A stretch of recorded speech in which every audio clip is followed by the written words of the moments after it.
হচ্ছে যে Narayanganj rail station থেকে এই ট্রেন ছাড়া হয় দেখে এই যানজট তৈরি হচ্ছে। তো এই জন্য অনেকেই বলছে যে এখান থেকে ট্রেনটা উঠিয়ে দেওয়া হোক। এই কথাটি যারা বলছে তারা কিন্তু আসলে বাস্তবে যে আসলে যানজটের যে অন্যতম কারণ সেগুলো কিন্তু খুব ভালোভাবে দেখছে না। আমি একটু উদাহরণ দিলে বুঝবেন যে পদ্মা সেতু যখন ওই আপনার গ্যান্ডারিয়া দিক থেকে পদ্মা সেতু বাইপাস তৈরি করার জন্য ওখানে যখন বায়োডাক তৈরি করে তখন কিন্তু প্রায় 5 মাসের মতন ট্রেন বন্ধ ছিল। এই 5 মাস কিন্তু নারায়ণগঞ্জ শহরে যানজট ছিল এবং এখানে বর্তমানে 8টি ট্রেন চলাচল করে। আমি দেখেছি এই 8টি ট্রেনের মধ্যে সর্বোচ্চ মানে 4টা থেকে 5টা ট্রেনের সময় কোনো যানজট থাকে না। আপনারা জানেন ভোরে একটা ট্রেন যায়, রাত্র 10টা এবং 9টা এবং 11টা 2টা ট্রেন যায়, এগুলিতে কোনো যানজটই তৈরি হয় না। তো কেন তারা এই কথা বলার চেষ্টা করছে?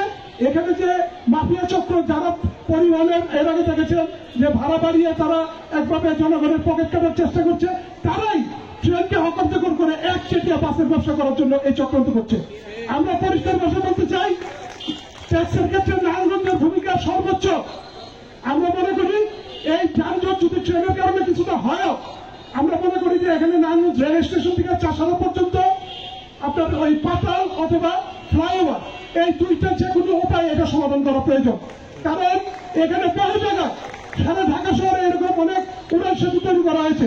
আমরাও চাইবো এখানে উড়ান সেতু তৈরি হোক এবং এখন যে 8টা ট্রেন চলে আমরা মনে করি ডাবল লাইন যদি চালু হয় এখানে 15 থেকে 20টা ট্রেন অনায়াসে চলতে পারবে।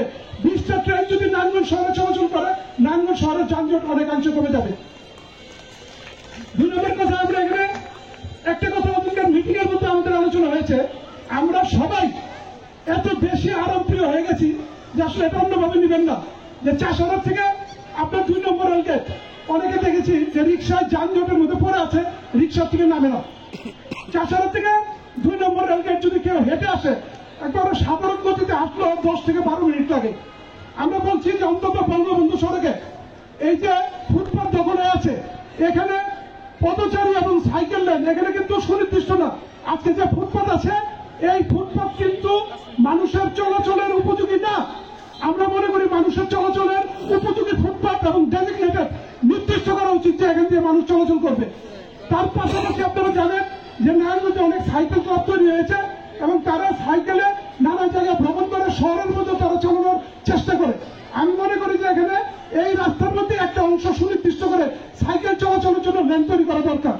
আমি দেশের বাইরে ফিনল্যান্ডে দেখেছি, আমরা মনে করি হাইওয়ে মানে বড় বড় গাড়ি চলাচলের জন্য। আমি ফিনল্যান্ডে গিয়ে দেখেছি যে ওখানে সাইকেলের হাইওয়ে অর্থাৎ সাইকেলের জন্য মহাসড়ক তৈরি হয়েছে। একটা ডিস্ট্রিক্ট থেকে একটা রাজ্য থেকে আরেকটা রাজ্যে সাইকেল চলাচল করতে পারে। আমরা পরিষ্কারভাবে বলতে চাই যে নারায়ণগঞ্জের মানুষের স্বাস্থ্য রক্ষা করার জন্য, স্বাস্থ্য সুনিশ্চিত করার জন্য আমরা মনে করি পদচারী এবং আপনার জনগণের হাঁটার জন্য পদচারী লেন এবং সাইকেল লেন চালু করা দরকার।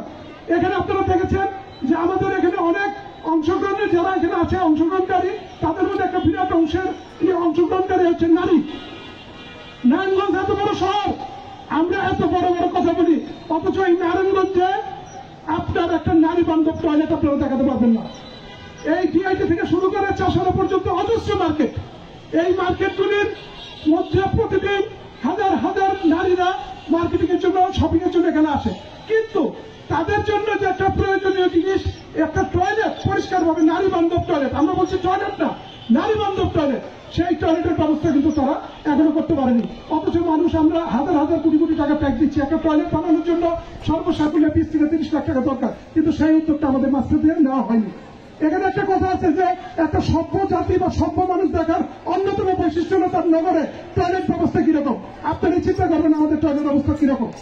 তো আমি এখানে আমাদের অনেক দাবি আছে, এই দাবিগুলি কোনোটাই আমরা চাপিয়ে দেওয়ার চেষ্টা করব না।